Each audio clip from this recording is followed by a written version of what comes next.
The absence of faith is the mark of weakness. The avoidance of faith is the mark of the heretic. The abhorrence of faith is the mark of damnation. To the first, I offer redemption by way of fear, fury, and, if need be, righteous death. To the second, I am the hound of fire, always upon the scent, and always in pursuit of their wickedness. To the last, I am judgment, the final word spoken by blade and bolt and blazing flame. For I walk in the light of the Emperor, and I am already at his side.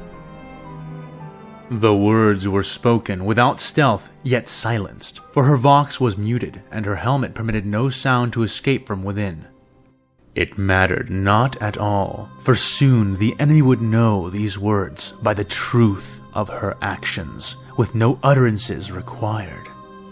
This was the natural state. She stepped into the corridor without even the shadow of fear trailing her feet, discarding from her person all semblances of mercy, compassion, or restraint. The dense clouds of billowing, dark incense shrouded her entry into the space, heralding her in thick, black mist. To her blessed eyes, the hallway was lit in green overlays of tactical information, the machine spirit of her holy raiment of battle bestowing her with sight beyond baseline sight. With it, her eyes did more than pierce the darkness. Each and every single one of the heretically birthed replique slaves were highlighted brightly in her vision, even through their barricades and small, insubstantial holdout positions. Before her, the passage was long, yet not so narrow that she would have any true trouble wielding her chosen weapon. Canoness Leandra Ordain stood at the far end, her censer skulls softly warbling as they hovered over her broad, armored shoulders. Each blessed device was spilling thick fonts of scented, obscuring smoke over her holy armor and into her wake. Even with this shroud of purifying incense, she knew they would see her, if not by the power of their profane technology, then by the glow of her helm's green eye lenses, which she purposefully did not dim. For it was not her intention to hide. In accordance with the holy words of the Sisterhood, the Emperor's divine work should only be done in the light. And so, she provided it. Leandra drew her blade, the Tabahaiv, the ruination of daemons, pulling the shard of divine lethality from the gem-encrusted and thrice-sanctified scabbard at her waist. The holy blade was the penultimate work of the greatest swordsmith of her world, and it proclaimed its pedigree with a pride worthy of a tool of the Emperor's wrath. It glowed with a dawn-shaded power field, shining like a pillar forged of dying stars, illuminating both itself and its bearer in fire-like radiance. The Canoness struck the martial form of her first assault, and in response, the skulls which flowed about her seemed to freeze in place, becoming very still as their eyes grew brighter, becoming a deep, violent red while Vox speakers built into the drones began to wake. From these archaic sound projectors poured forth a tremulous music. Many voices raised in grainy resolution, exalting the glory of the Emperor in beautiful hymns which gained in stability and quality the longer they played. The replique, for all their many faults, had not chosen the sin of idleness. As the Canoness entered and the music began to play, they busied themselves sighting her down, firing after only a couple of heartbeats, using pinpoint skill and the aid of her own illuminating blade to fire bolts of lethal blue energy into her chest and face. But they spattered against the skin of her master-crafted raiment like rain against the walls of a mighty fortress. Each long blue bolt burst as it made contact with the sister, the energized Tabana gas deflecting and scorching the hall and floors around her. She allowed them little enough time to make their opening shots before she proceeded to advance at pace.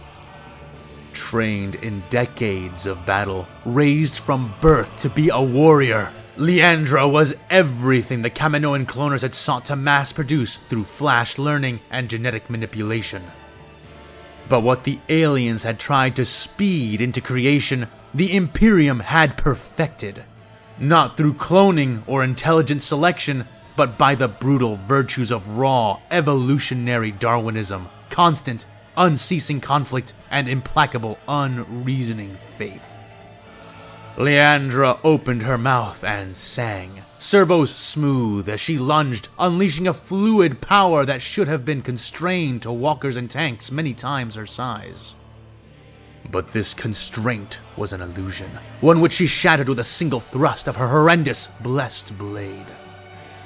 The troopers she had chosen were bracing their weapons against a makeshift barricade composed mostly of overturned desks and stacked carts, each false man firing into the canoness as she charged. Leandra lanced through them like they were not even there, mechanical muscles moving through the obstructions with absurd ease, the thrust of her shimmering sword even more so. It went into one of the clones, cooking him and blowing him apart in his own armor, even as his brothers had begun to scramble away.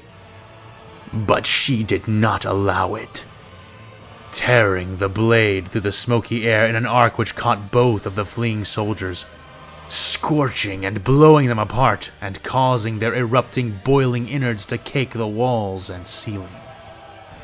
But she did not remain to admire the carnage. Bursting through the now molten barricade her blade had torn apart, the owl's eyes of her helmet already settled on the next targets.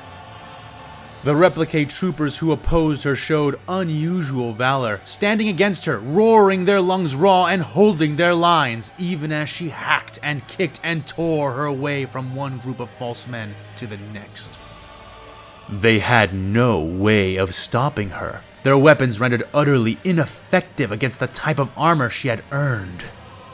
The battle nearly turned, however, as Leandra became aware of a soft, metallic tinking nearby.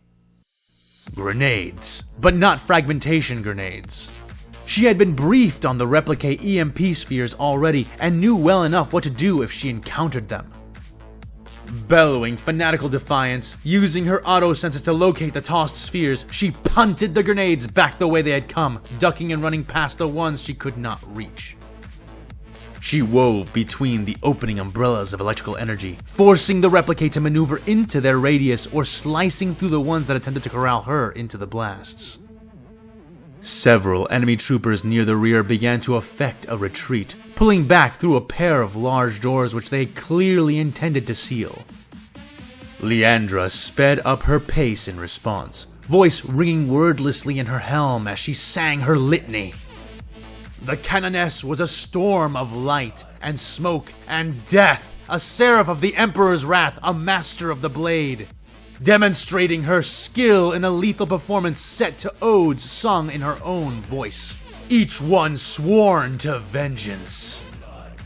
White shells were parted without effort, melting, bursting apart. Blaster bolts and hails of blue gave answer, falling thickly down into the corridor. But what was not dodged was deflected, and what was not deflected was simply not sufficient. The canoness pinned the last replicate facing her to the door, driving her holy sword into him just after the doors had shut and sealed behind her victim. Her blade sank a little more slowly into the door, and she felt her brows scrunch as she spat. It would take her 50 or more seconds to cut her way through something like this without damaging her weapon. But never one to bemoan the task at hand, the sister drew her blade out in a savage arc, casting the burnt remains of the false man aside with a disdainful grace. She drew the burning weapon back, taking its grip in both hands, all the replicate behind her dead, all those left alive running before her. She stepped back, and then, with a practiced strike, thrust her blade into the corner of the door and began to hack it open.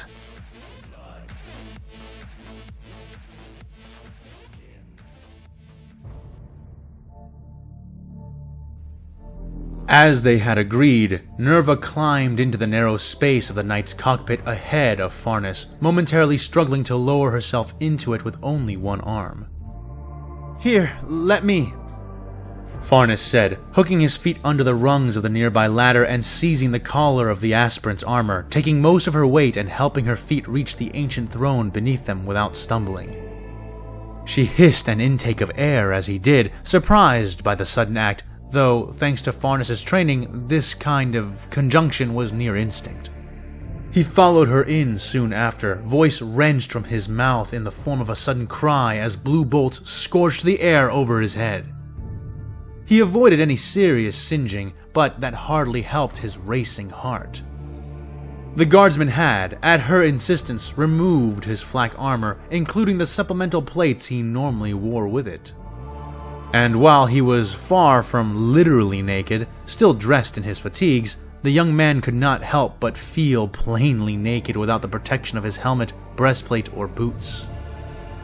But the feeling passed as he descended the short distance inside, hands cold against the heat-stealing ceramite rim of the Nightwalker's hatch. Soon, Farnes was enveloped in a far more profound array of defenses than any flak armor, no matter how thick, could ever hope to provide. He suspended himself, bracing with his hands and feet as Nerva took her place at the controls. The tech priest below him sat herself in a throne-like command chair, taking the control stick at the end of one armrest with her good hand, while her bad arm was held tight and cushioned against her chest in a sling she had hastily fashioned. Farnes felt a chill pang of sympathy as he studied her, making a note of her injury as he followed her down and strained to sit in her lap. Feeling his face burn at the awkwardness of it, he nevertheless attempted to remain mindful of her wounded arm as he placed himself, his distraction causing him to press several keys and buttons on the walls near the command throne. These were mercifully inactive, resulting in nothing more than a greater chagrin for Farnes when he finally sat. To say that the seating was less than comfortable would be a sad understatement, for while he had removed his armor, Nerva had obviously not removed her own, and was notably augmented. Farnes doubted that she'd be much more comfortable to sit on, even naked, and he leaned his forearms against the free places on the armrests, taking his weight off her as much as he could manage, though mostly for her sake. Nerva noticed the odd position he had taken right away, and seemed confused by this for a moment before realizing what he was trying to do and almost chuckling at the effort. She didn't think much of guardsmen, and not in a derogatory way, but in a literal way. They were, more often than not, mere ants on any battlefield she shared with them, fighting on a different layer of the same war, and it was a layer that did not often intersect her own in a significant enough way to warrant prolonged thought. That being said, as a result of the events she was still taking part in, the worth of the Astra Militarum had been made abundantly clear to her. And more, she began to feel. After all, here was a single guardsman, just one. He was nothing, maybe even less than nothing. Yet, she could no longer see Farnes as that.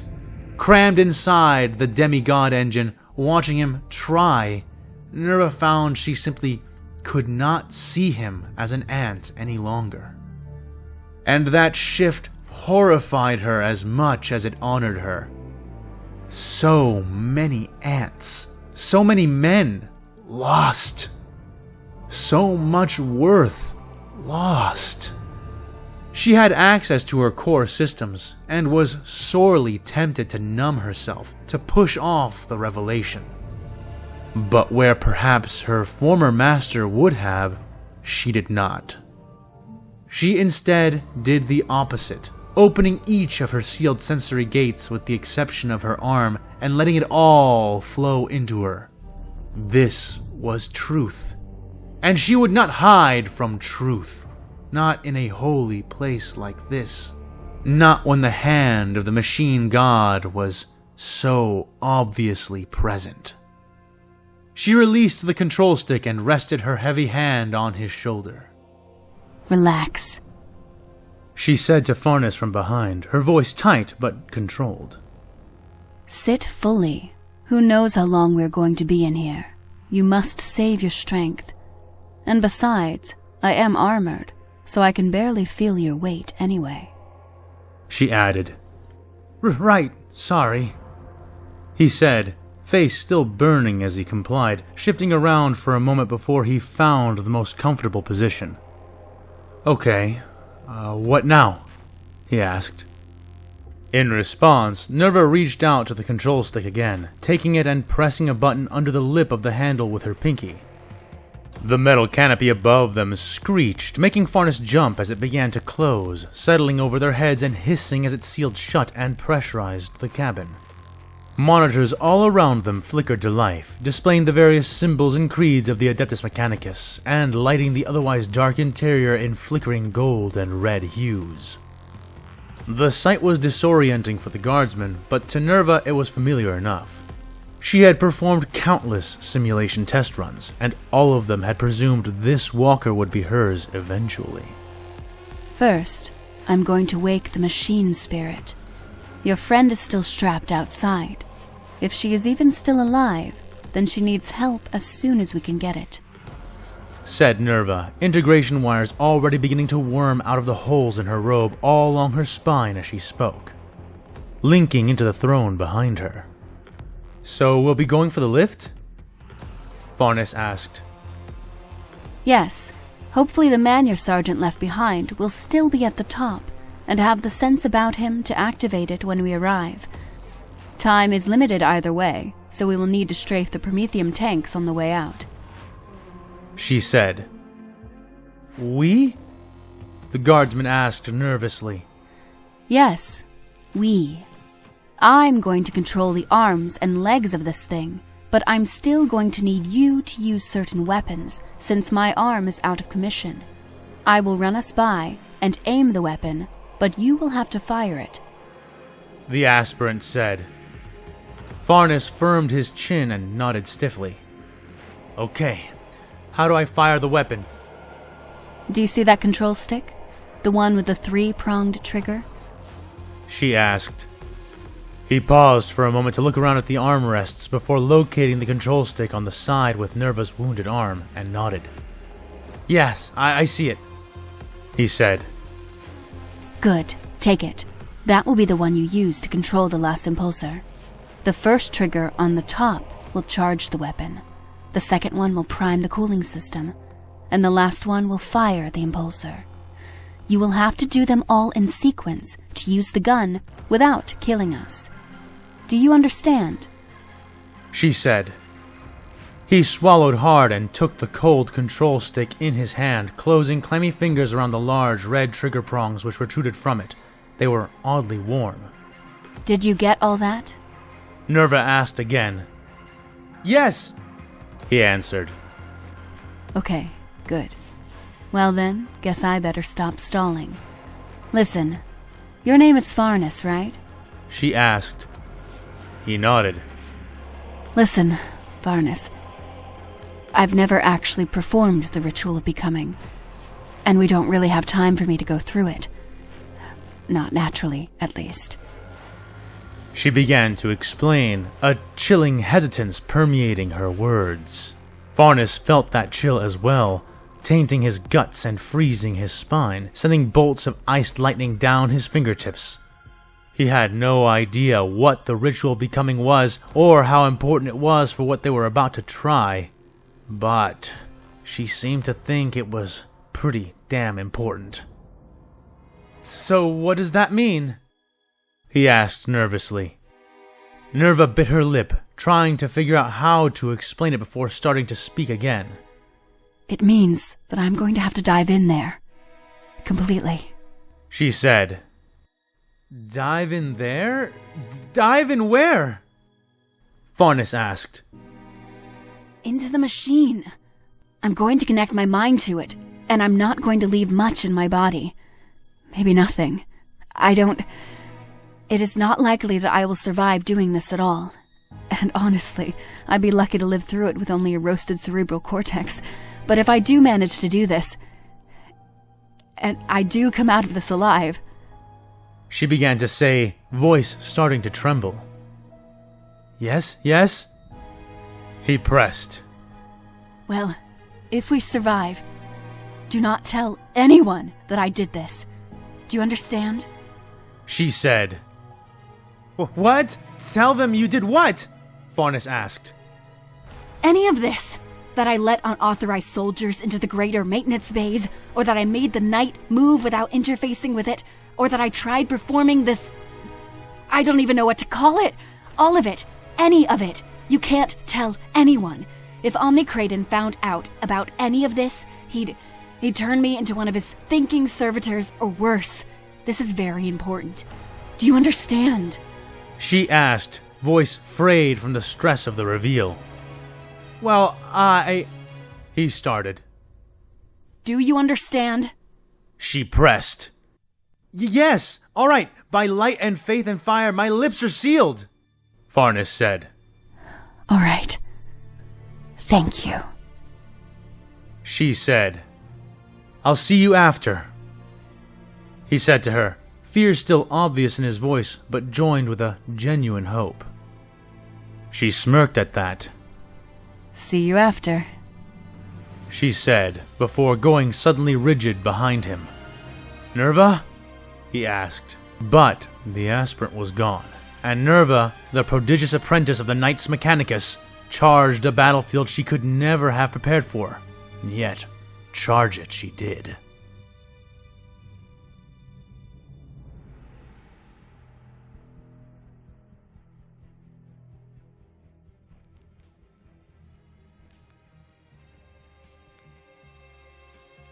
Honestly, this is no way to treat a Magos! The not Magos exclaimed to no one in particular, for there was no one in particular to exclaim it to. Yes, there were the menial servitors, all 9 of them, all of whom could physically do nothing more about his complaint than drone mindlessly about the extremely basic duties that they could perform. And yes, there were also the humming, churning cogitators all around him, but while they made plenty of noise, they did not do any listening, and they rarely responded to his concerns, and that was a problem. After all, what was the point of having stolen the title of Magos if one could only exercise its authority over the mindless tools of their own craft? Even an engine seer had such privileges. And it was not as though he sought authority over others for personal pride's sake, or anything equally as base. No, never! The whole universe was a grand mechanism, and for every part of it that was left out of place, the whole machine suffered further chaos. And he was certainly out of place here. Even now, as he went over the schematics for his latest pattern variant on the Taurox Trooper Carrier, he was consistently reminded of how subpar his surroundings were.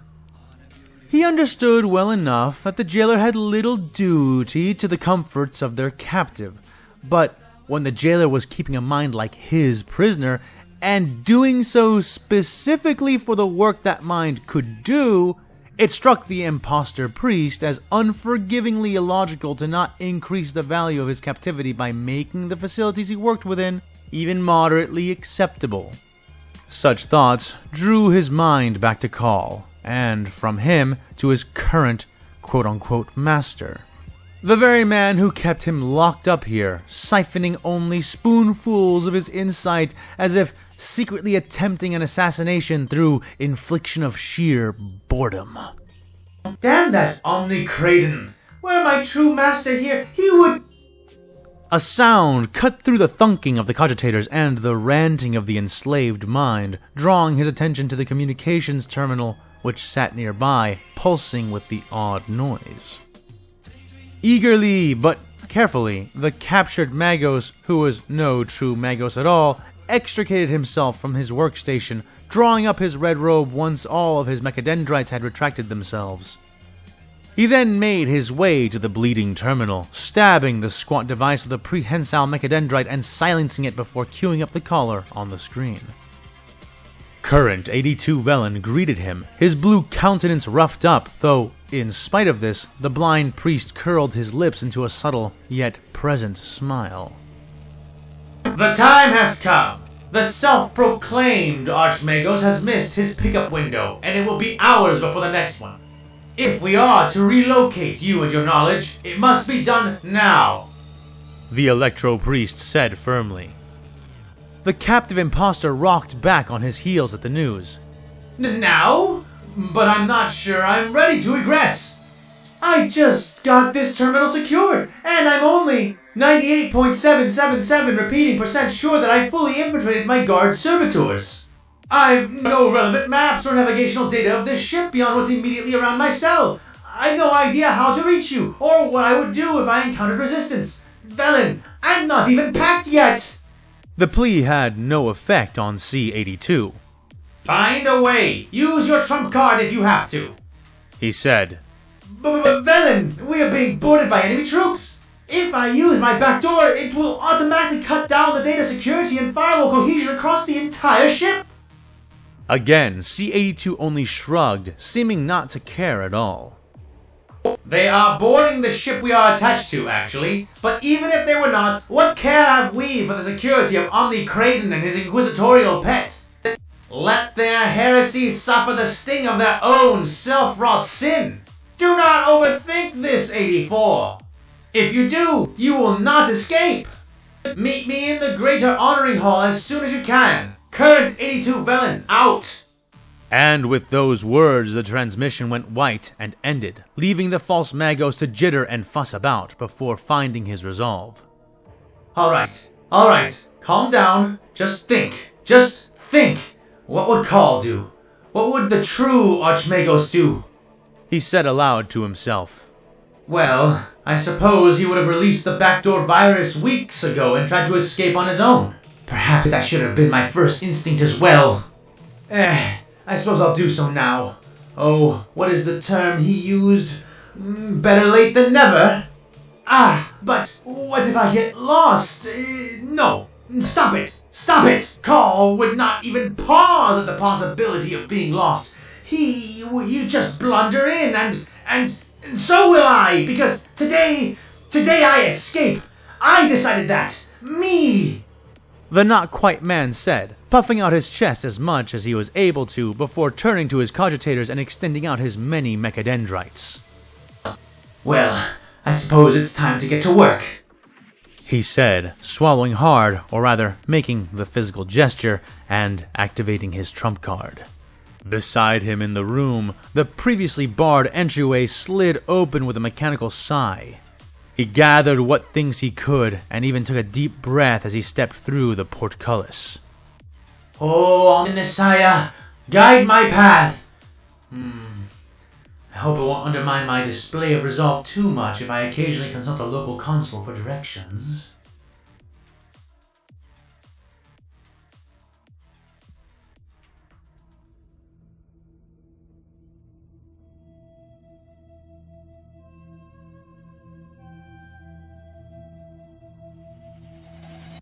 Damn you, innumerable heretics!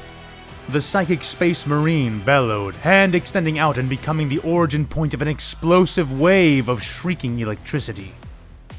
It ripped out across the air between the massive warrior and the two he was trying to smite, his wrath taking the form of a cavorting storm of demonic lightning. The two Jedi did not veer to avoid the coming psychic death. One of them, the alien Lasat known as Master Tapal, maintained his posture perfectly as he pulled on the librarian, while the other, the human Jedi known as Jedi Master Windu, dove in from the center and straight into the attack. As the powerful Jedi Master threw himself towards the Space Marine, he moved his mind, spirit, and blade into the now horribly familiar rotations that composed Vapad. His body seemed to collide with the ravaging waves and arcs of the attack, falling into tendrils of the dark side so thick and so dark they could corrupt the very air. But as these serpents of energy closed in on their presumed prey, the Jedi revealed himself to be the Predator, absorbing the energies and converting them into his own strength. Saphran's blood iced at the sight, and he realized then that his former assessment about the warp capabilities of the Jedi had been more correct than he dared have hoped. But the moment of epiphany was fleeting, for it was not 2 seconds later that the warrior known as Mace Windu was upon him. Saphran drew in his power once more, turning to the enhancements of his own body and natural abilities now that he knew the Jedi could potentially devour offensive warp arts.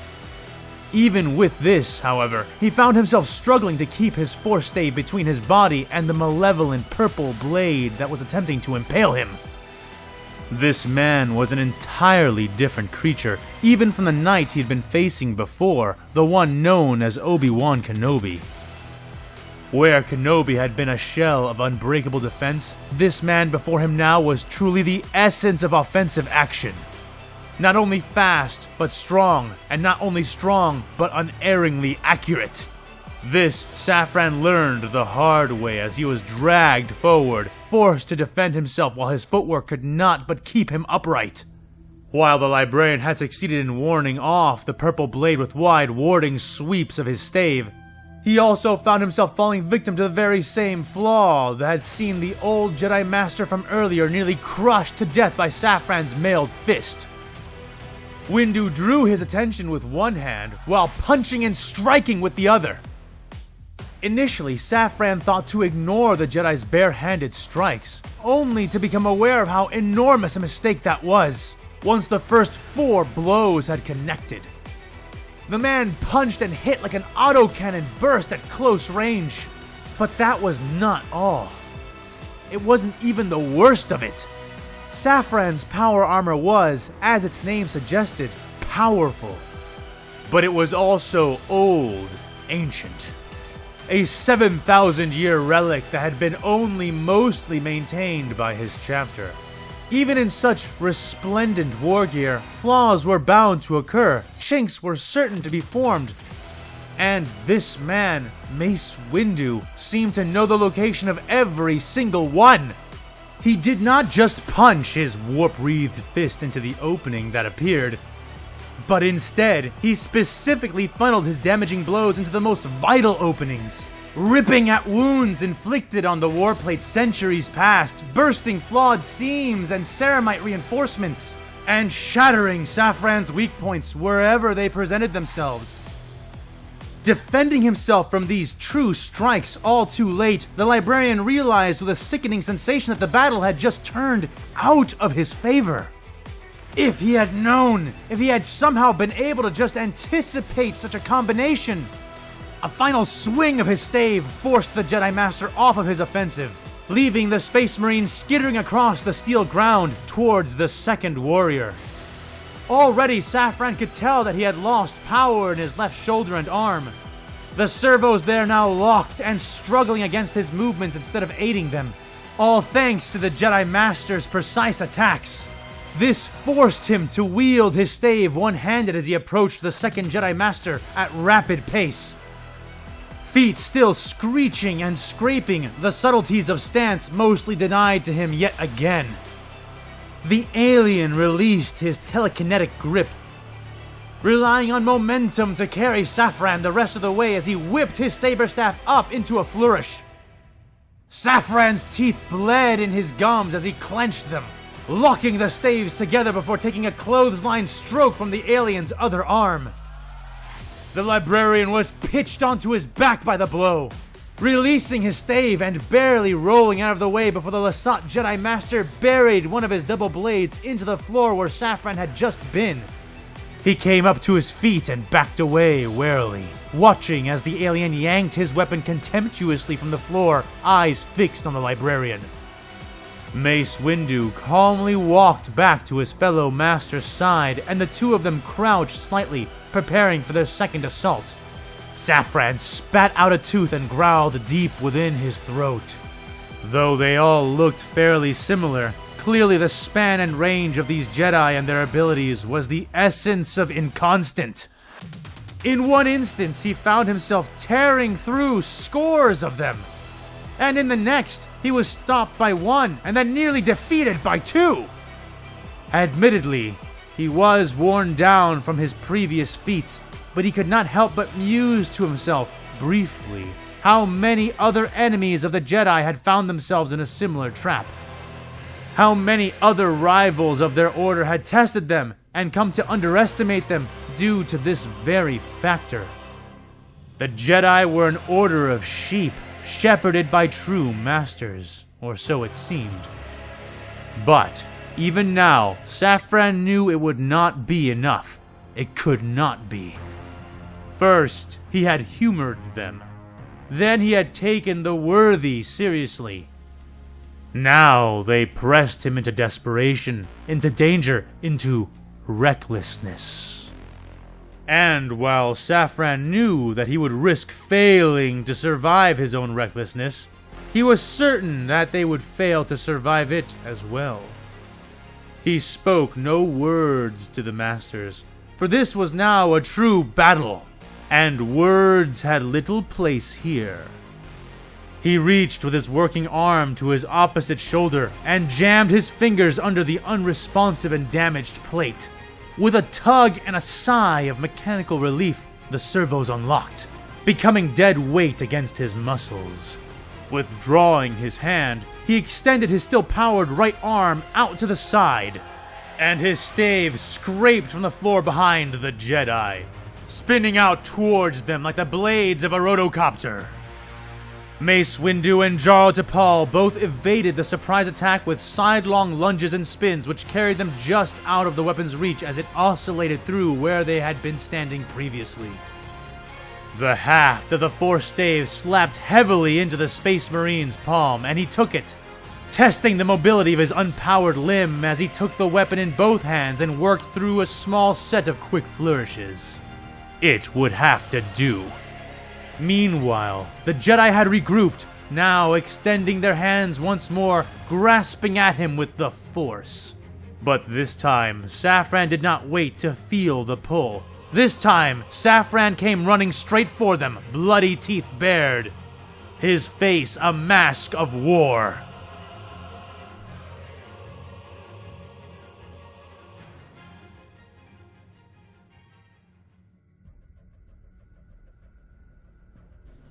Anakin had maintained some vague hopes and suspicions about what, or rather, who he might find inside the Imperial prisoner's coffin. Perhaps a bedraggled, tortured husk of a man, or a resilient soul confined within a starved and ravaged body. As the heavy doors of the Iron Maiden-like coffin squealed open and lifted away, Anakin found himself both correct and surprised at once. The being he found within those cold confines of ceramite and steel was massive, and seemed composed of scarred, tortured muscles and altered, dusky flesh. As Anakin absorbed these details, he was struck at once by a terrible sense of recognition. This man was no mere man, nor even an alien of any kind. This prisoner held before him was a Space Marine, one of the gene-enhanced super soldiers of their enemy, and among the last things he had expected to find waiting within. Anakin's eyes widened, and then blazed with what little Force potential he had left, enabling the Jedi to see clearly even in the poor lighting of the room. His strength in the Force was enough to reveal arcane etchings coating the prisoner Marine's dark skin, carved across scars from countless battles, while runic circles born of more recent struggles were branded into the man by the coloring of unnatural inks and fire conjoined. He had no arms, his limbs having been removed below his mountainous shoulders during his incarceration. His eyes, too, had been cut out of his skull during a similar process, the skin around those vacant pits having been stitched shut. But that was not all. Across the Astartes' bedraggled body were long, thick piercings composed of straight rods of black metal. each mercilessly inserted into his living flesh, though not in ways which would prevent his movement, at least not by much. Just looking at these metal bars made Anakin's head pound, and he was instantly aware of their bizarre nature, sensing with startling precision the effects the rods were having on the area around them. They were each swallowing up what little presence of the Force could exist and numbing it to nothing. It was not unlike the effects of a Ysalamiri, though operating on completely different principles. He moved his eyes away from the rods, feeling his own strength departing with each passing second he stared at them, enhanced eyes shifting back towards the man's face. Held upside down as Anakin had been, without arms and with ankles bound together by closely linked chains of ceramite, the Jedi had expected the man to flop onto the ground with all the grace and certainty of a dying fish. Instead, the scarred Space Marine flexed what remained of his considerable muscles, holding himself inside the coffin for a few moments while he folded his body in half at the waist and drunkenly rolled himself forward onto his joined feet, managing more grace with the movement than Anakin had during his own release.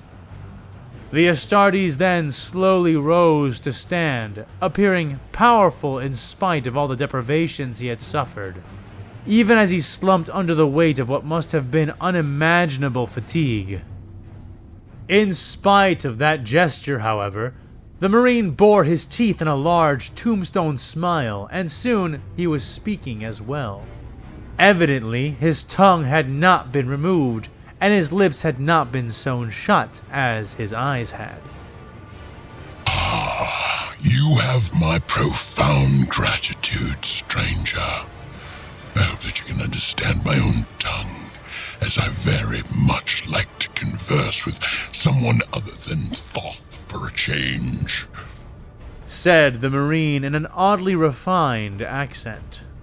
You have not the bearing or the caution of an Inquisitor or his agents. The man went on. Am I correct in assuming a shared purpose between us? He asked. Anakin took a half step back. Even bowed by torture and reduced as he was, the Space Marine was almost a head taller than the Jedi, and, in a million small, subtle ways, Anakin could see that the man he faced was less a man than he was some kind of bioengineered weapon. His skin was pocked with scars from other such implements and foes, both alien and unimaginable, puckered with mechanical sockets meant for weapon and armor integrations. And his entire body could be nothing but the result of intense genetic manipulation.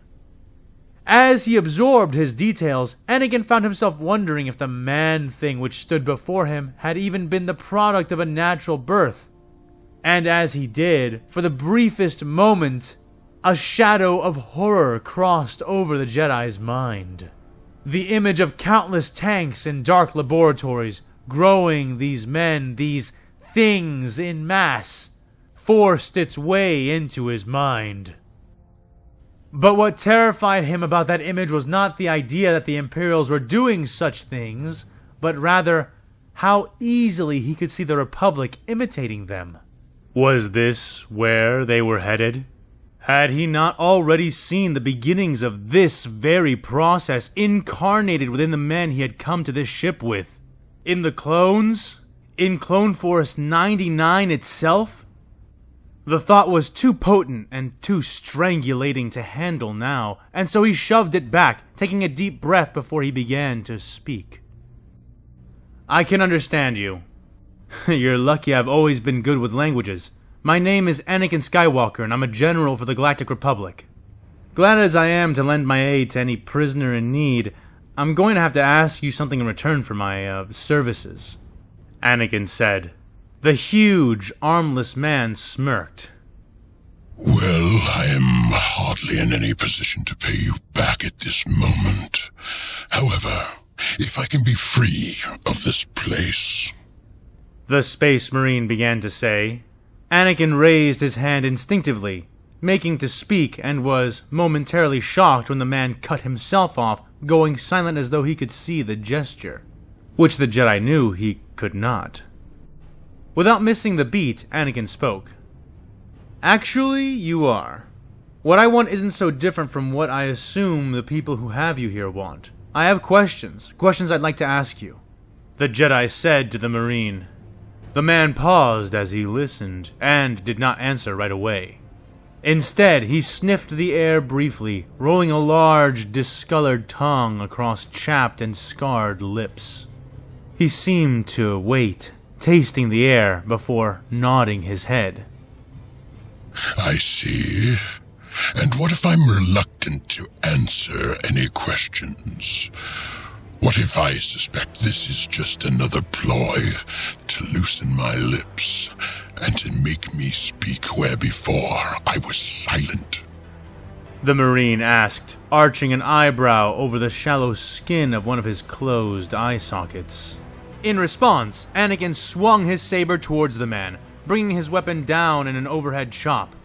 The Marine tensed and leaned back to the side in an awkward retreat, narrowly dodging the humming blade with the ugly but effective maneuver.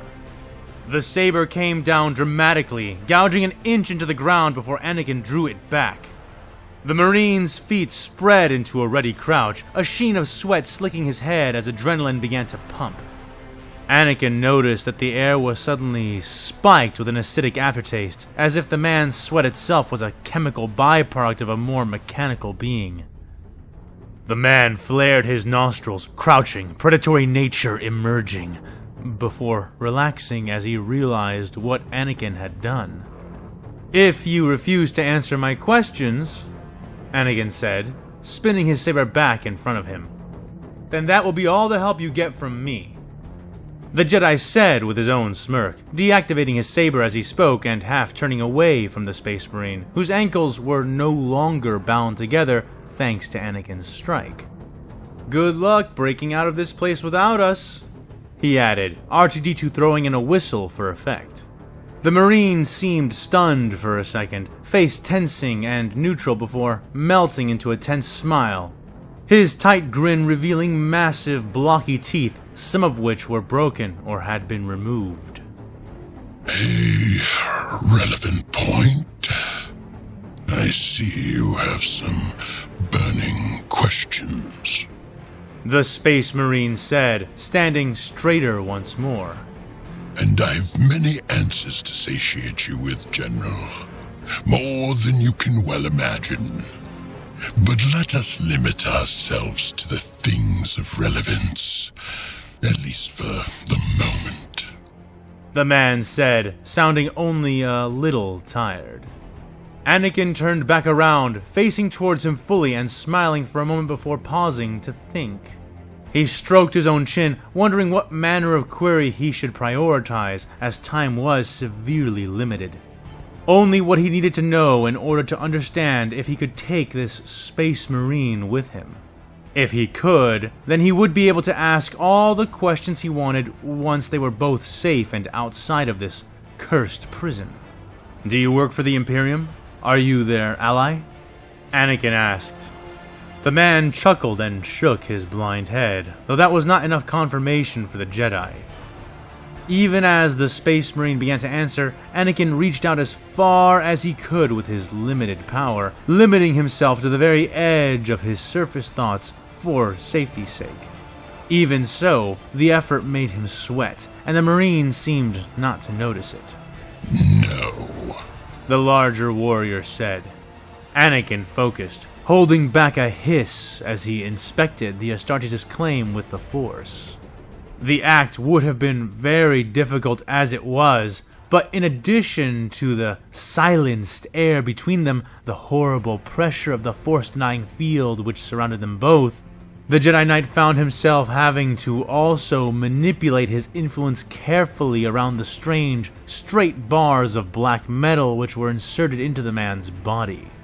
The horrid element seeking to grasp his metaphysical attempts to confirm the truth and silence them. The sensations he got from the bars were bizarre. Mechanical, yet not mechanical. There was a manufactured, almost droid-like quality to their vampiric effects on his strength, one which felt as though it went far beyond the mere mundanity of a refined ore. As he considered this, the Marine continued to speak. I am no ally to the now fallen Imperium. Long ago, I did serve as their soldier, their killer. Now I am my own soldier, and I kill only for myself and my legion. Where once I dispensed death in the name of the Emperor, now I choose where and who is deserving of it. He said, and from the limited power Anakin commanded, the Jedi Knight parsed each word, looking for any sign of deception, and could sense no falseness or lies from the prisoner's claims. And what of you? The Marine added as the Jedi contemplated his answer. Anakin raised an eyebrow at that. What about me? Anakin asked. Are you a slave to the current Imperium? Does your Republic pay tribute to them? Do you kneel before the Golden Throne? The rogue Marine asked. Anakin's face grew lined, and he almost spat onto the floor, the very notion of the act bringing bile to his mouth. More shockingly, however, he felt a soft press on his senses, and began to wonder if there was not more to this man than steely muscle and iron will. Whether that was truth or delusion, Anakin answered honestly. They wish. We are currently at war with them, and I'll see every blaster used up to its last bolt before I allow anything like that to happen, the Jedi Knight said, spitting the words with a true conviction. The large, armless man's smile grew a little wider at the sound of that tone, hearing the fervor in the young general's voice and knowing it signaled fertile soil for opportunity. The crimson path would be blazed yet, and it seemed his time as nothing more than a herald was reaching its penultimate conclusion. As he pondered this, the Jedi asked his next question.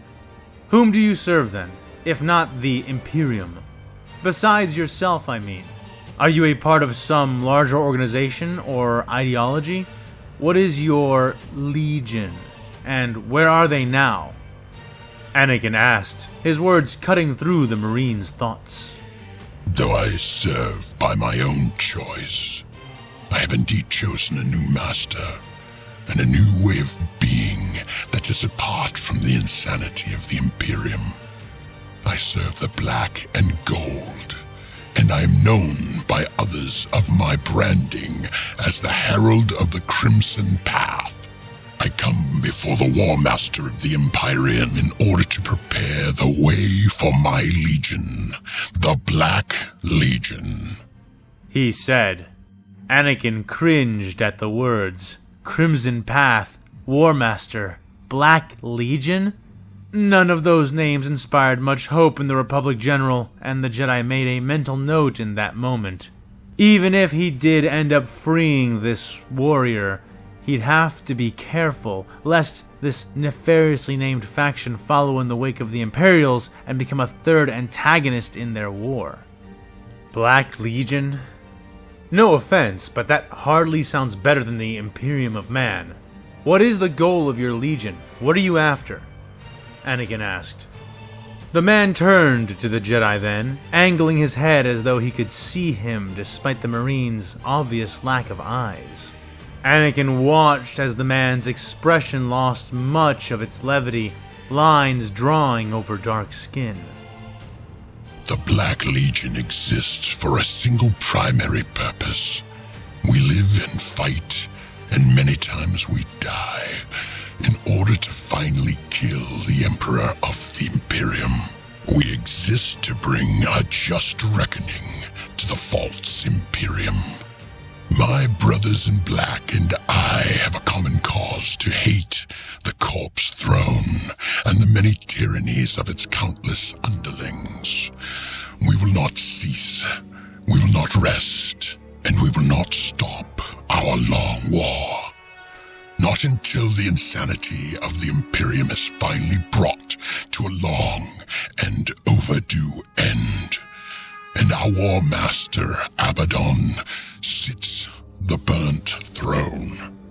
In short, Anakin Skywalker, the Black Legion exists to free ourselves and excoriate the filth and ignorance that rules over our galaxy in the form of the dead and mute idiot god of the Imperium.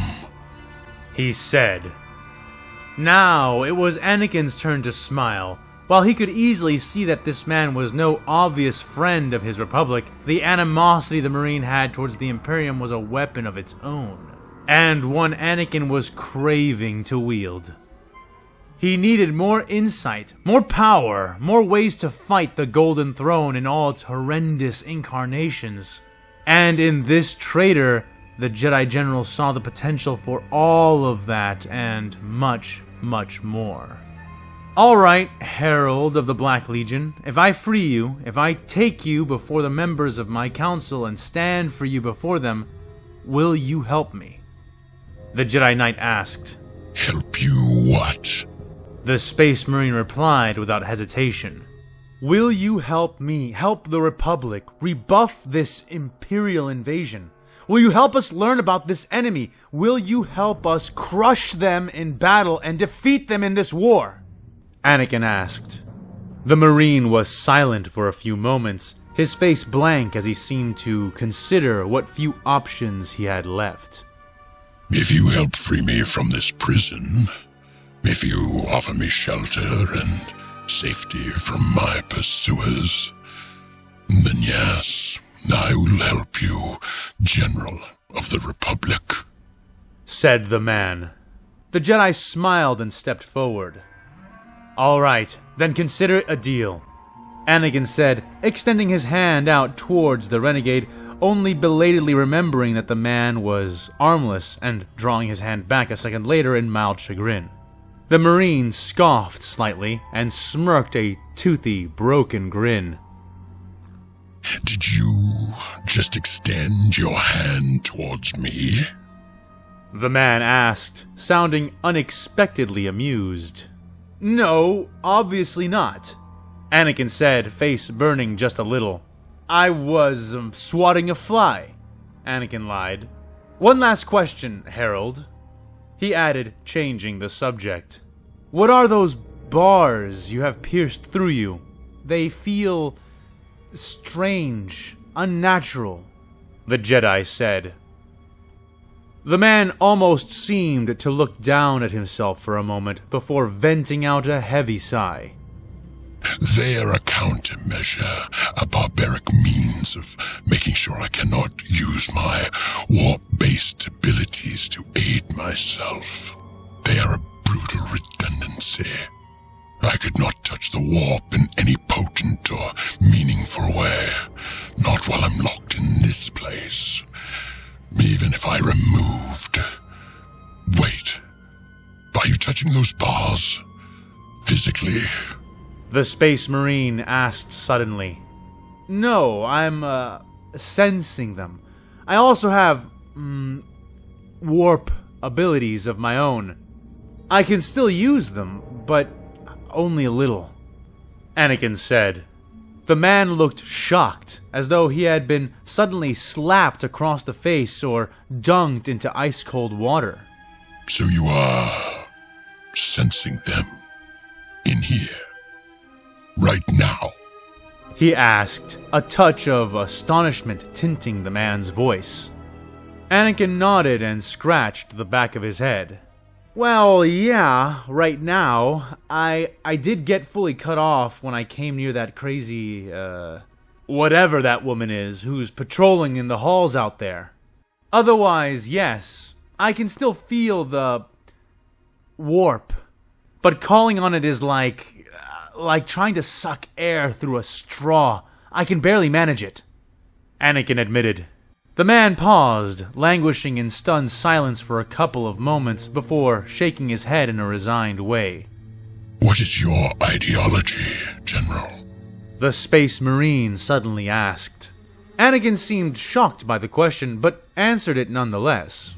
I serve the Jedi Knights of the Galactic Republic, he said. Jedi? Did you say Jedi Knight? The Marine asked. Yes, do you know of us? Anakin asked back.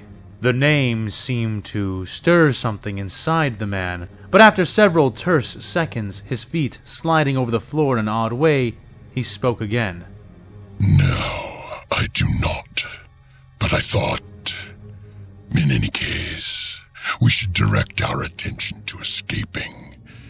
It is only a matter of time before we are discovered in this room and recaptured. Becoming a prisoner yourself succeeded in getting you inside this cell, but I doubt any ploy of similar direction will work to get us out. The Space Marine said. Anakin grinned and looked down at R2-D2, who whirred in response. You could say I've got a skeleton key to this prison, at least for now. When you've got the strength to, I'll open the door and... The Jedi Knight began to say. That will not work. Your man of iron may have been able to sneak in here, but sneaking both of us out will be impossible.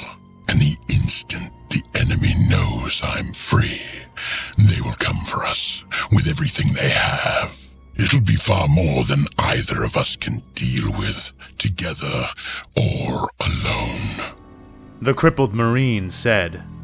I guessed that much from the security I saw when I came in, but we have no other option. Would it be better to wait here until we are discovered naturally? Maybe overwhelm the guards? Anakin asked. The man chuckled at the idea. As cathartic as that would be, it would get us no closer to being free. No, I think we will need a different key. Not the one at your side, but the one in your hand. Said the prisoner, his feet ceasing their sweeps as he found the inch-deep divot in the floor, the one Anakin had left in the ground when he'd freed the Marine from his shackles.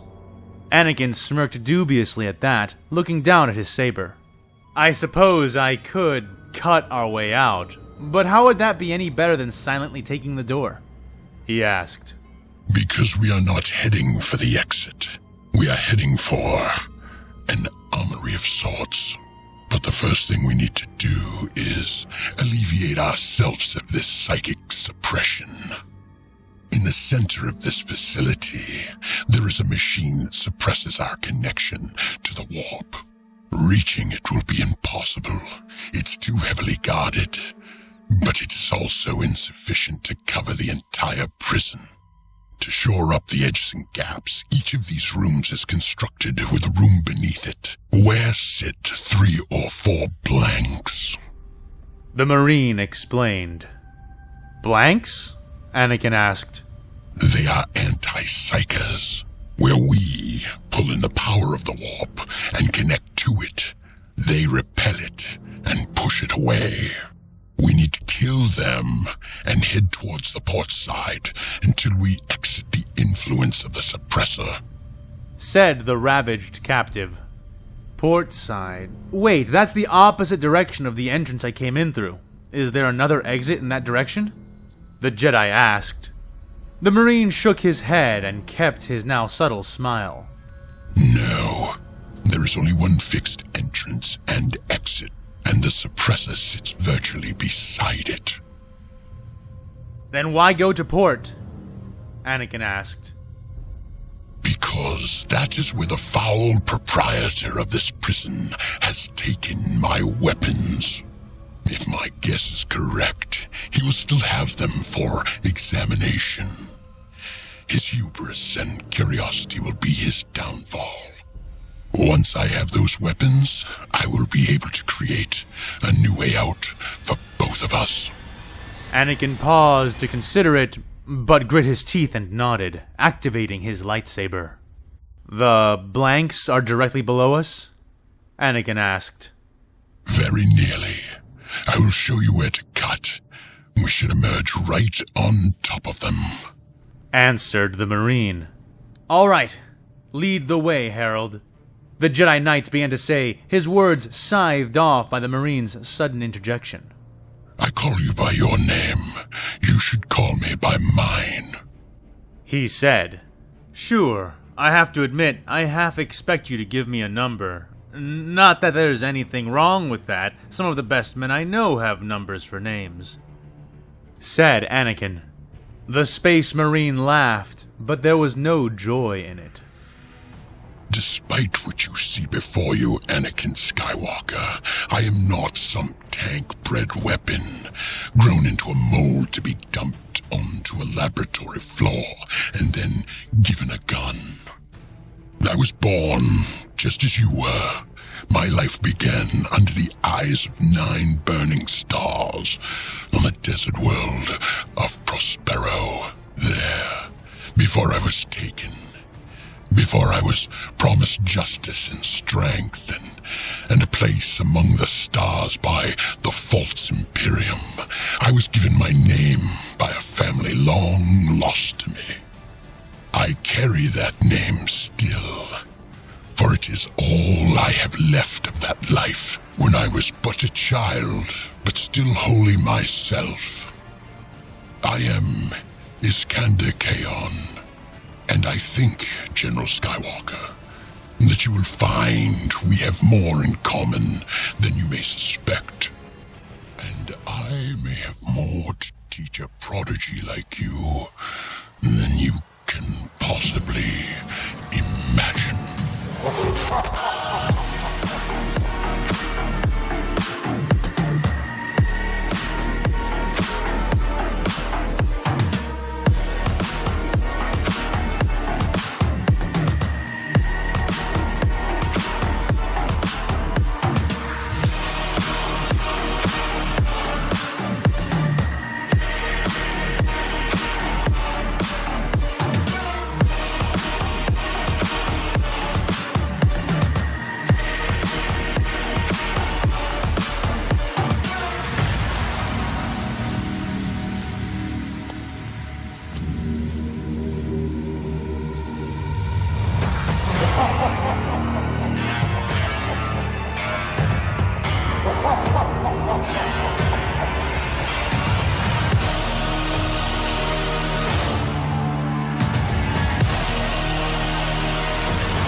Hey there, everybody. This is a fan with too much time here, coming back at you with another After Talk.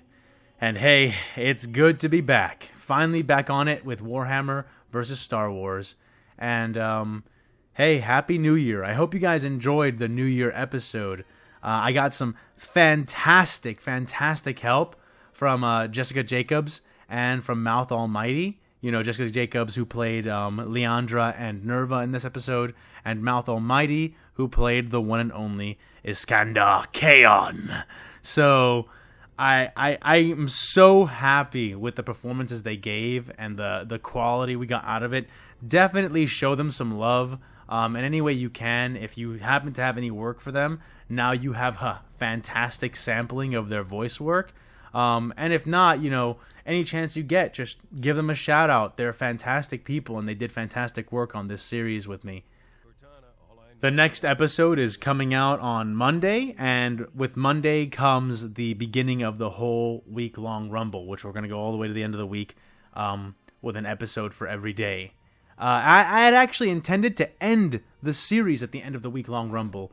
I wasn't quite able to do it, as you'll see, but I think that you will also see that we round some interesting turns, some pretty intense turns in the following 5 episodes, and it will be very interesting to see what everyone thinks of where we are once that's done. And then, of course, after the week-long Rumble is done, I'll resume a more normal schedule. I have now fixed myself up that I can do that and actually maintain it.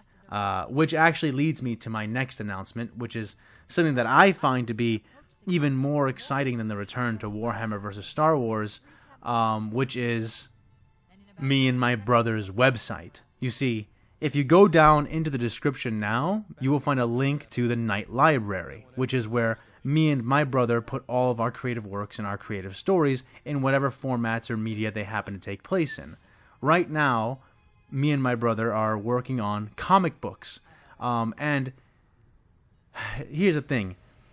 If you could look in there and just see if you enjoy the things that we're creating, if you want to support me or give back to me in that way, you know, I don't ask for fish. I ask to be taught to fish, because I really, really want to tell stories, to invent incredible characters, incredible works, incredible worlds for those characters and works to take place in.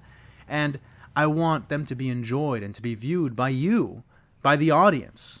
So if you like what I've done here and you think you'd like to see some of my more original works, especially in visual and comic form, or if you just want to support me and thank me for the work I've put into this and other series, then please go ahead and check that out.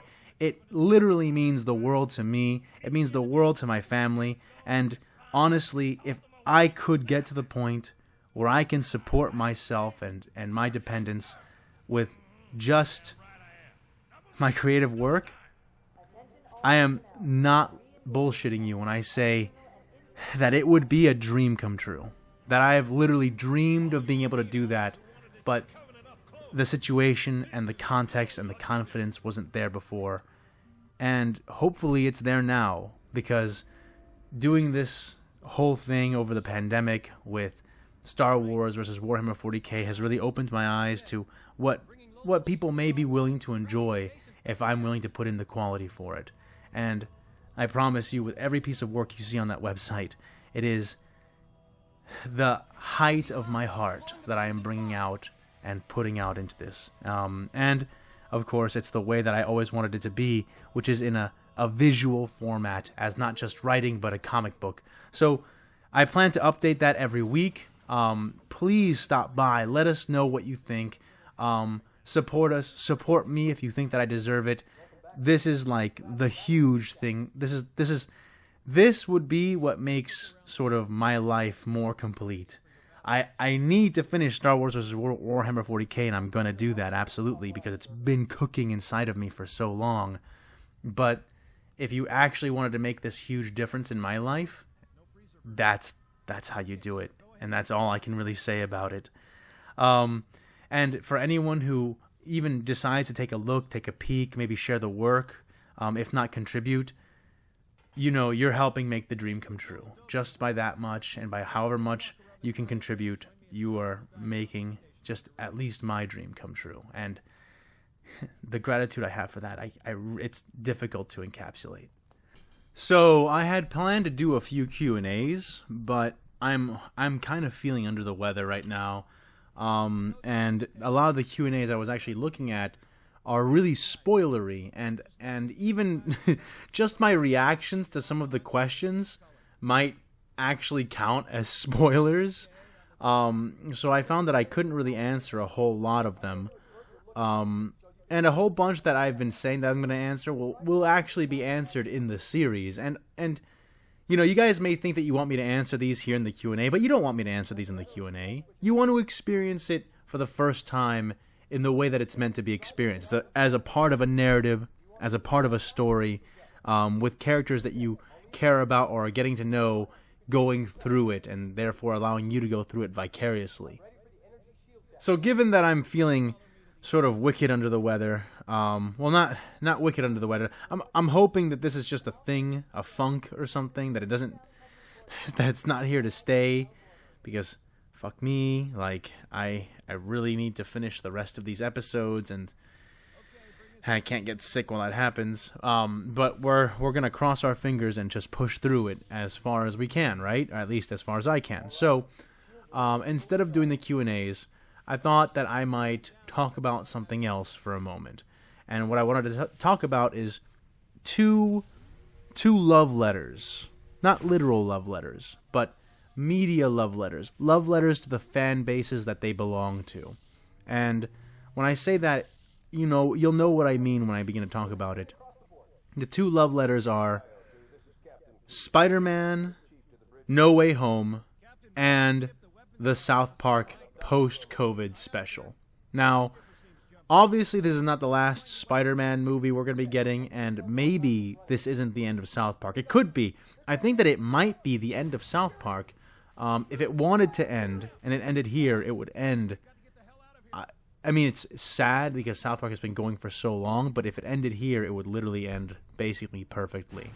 But that being said, I want to bring up these two series because I recently enjoyed both of them, and they are like love letters to their fan bases. They really are. I mean, starting with Spider-Man, I have... this is what makes me almost want Disney to own all of my childhood RPs. It's literally just that they do things like this, like uncharted, unspoken things. God bless Jon Favreau. God bless John. I forget the guy who directed this film, but God bless him because he did a fucking fantastic job. A fantastic job. Just really, really great. Honestly, if I didn't have a bit of a head fog right now, I'd definitely remember this guy's name because what he did with this movie is incredible. And it's not just incredible because of like, oh wow, he took a bunch of other movies and integrated them into this movie and they didn't all belong to the same people. That's cool. That's awesome in its own sense. But that's like what Disney did and then gave him the tool to do it with. All of that could have still fallen apart. All of that could have still been shit. But this movie, if you are a fan of Spider-Man, if you like Spider-Man, you will love this movie. Especially if you like cinematic Spider-Man. If you've been watching Spider-Man movies for as long as I have, if you've been keeping track of it and making sure that you go to see them, watching the original Tobey Maguire, watching The Amazing Spider-Man, watching Tom Holland's Spider-Man... oh, excuse me.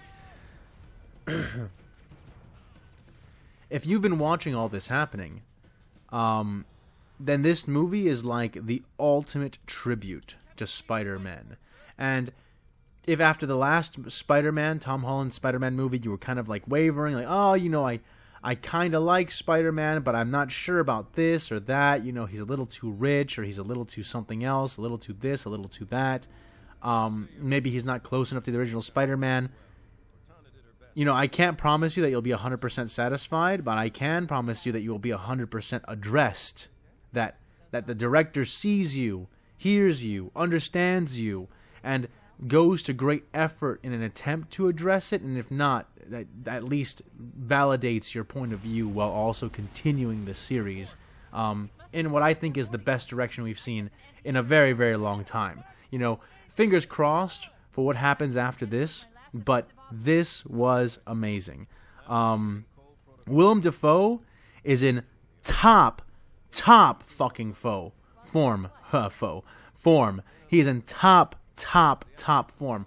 I mean, I love Willem Dafoe. I love him in loads of things, but in this, my goodness. And yes, they do tweak the Goblin a bit, because in the original... Well, you know what? I'm not going to give any fucking spoilers. No spoilers here from me. Just know this, okay? Green Goblin, top form.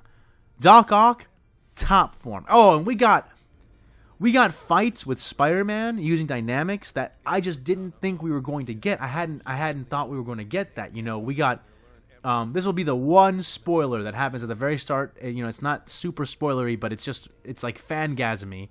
We get Doc Ock versus Iron Spider versus Spider-Man wearing the Tony Stark, Spider-Man suit. And you think, oh, well, that's kind of cool, I guess. But until you remember that Iron Spider has his own artificial legs. So you get this awesome actual live-action battle with Spider-Man fighting Dr. Octavius, and they both have artificial limbs, and they're both using them to maneuver and fight. And it's just, oh my goodness, it was so good! And that's just the start. That's literally just the beginning, the tip of the goddamn iceberg. It's so good. Oh gosh, so good.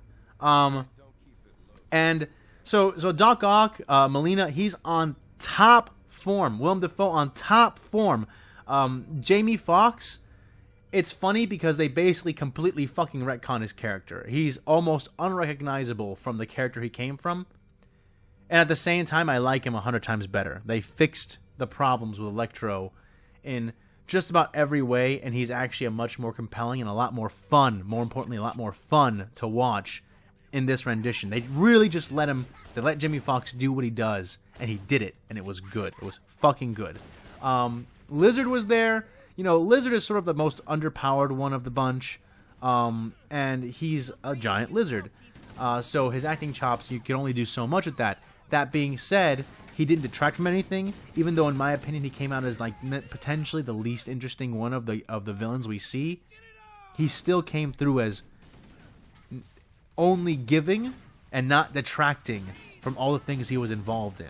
In fact, the niche they found for the Lizard to fill, was actually a fucking great niche, and it leads up to this incredible scene with Andrew Garfield's character. Oh my goodness. Oh my heart. It's so good.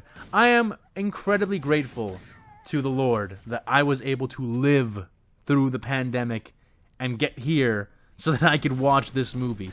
This is one of those things that it's like, damn, I'm so glad I didn't die before I saw this, because my life would not have been complete without seeing this event. That is what this Spider-Man movie was for me. It was so, so good.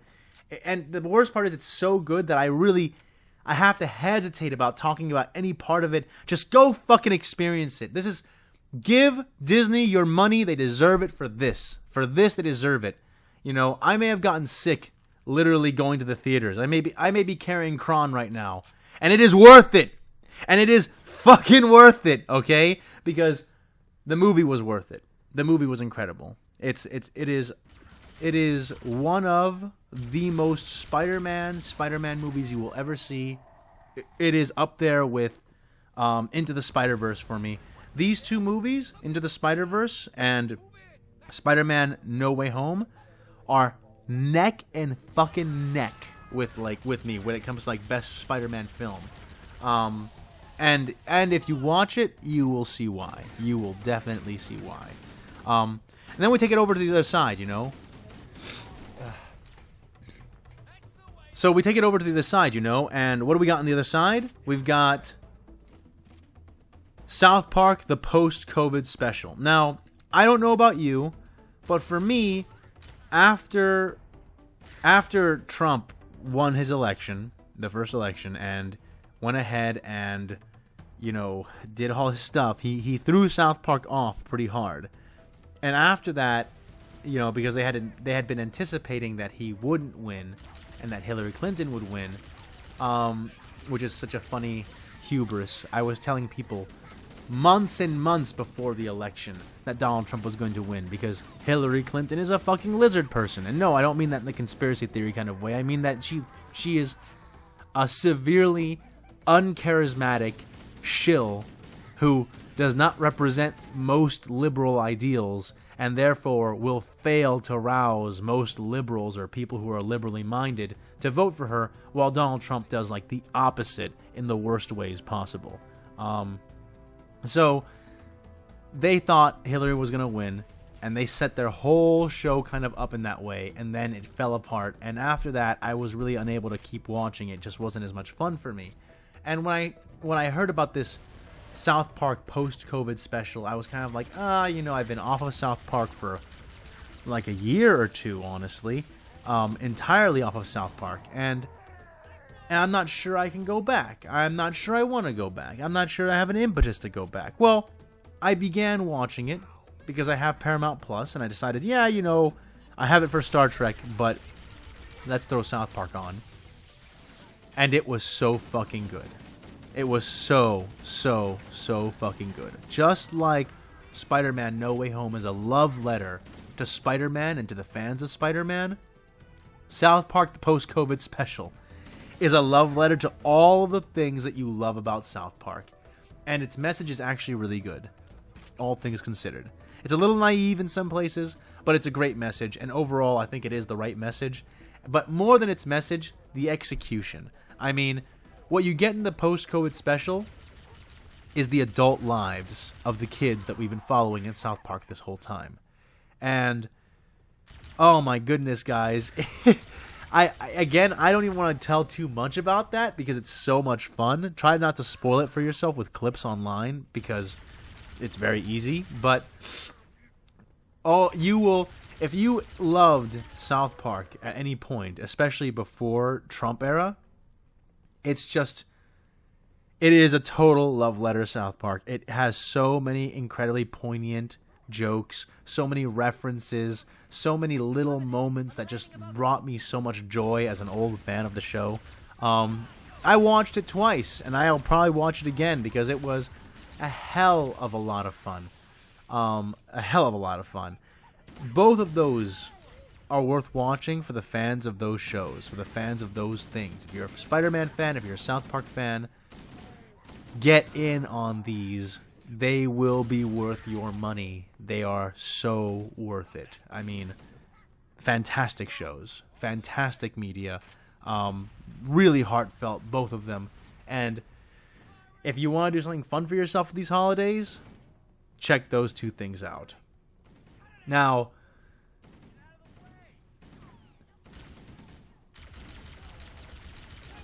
I'm starting to feel like I'm getting sicker and sicker by the moment, and I'm trying not to.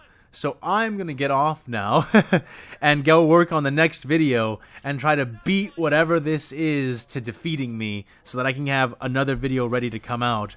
I'm going to do everything I can not to delay. I'm saying that because I'm feeling weird chills as I'm talking on the microphone now. I have no plans to delay though. But we'll see if my voice gets hoarse or if I get too sick to do things, then I may have to delay the week-long Rumble. But at the very least, this video is done, and I know it's done, and I know you'll get to watch it on January 1st, and that makes me tremendously happy. Until the next video, guys, whenever that is, hopefully on Monday, I'll see you next time.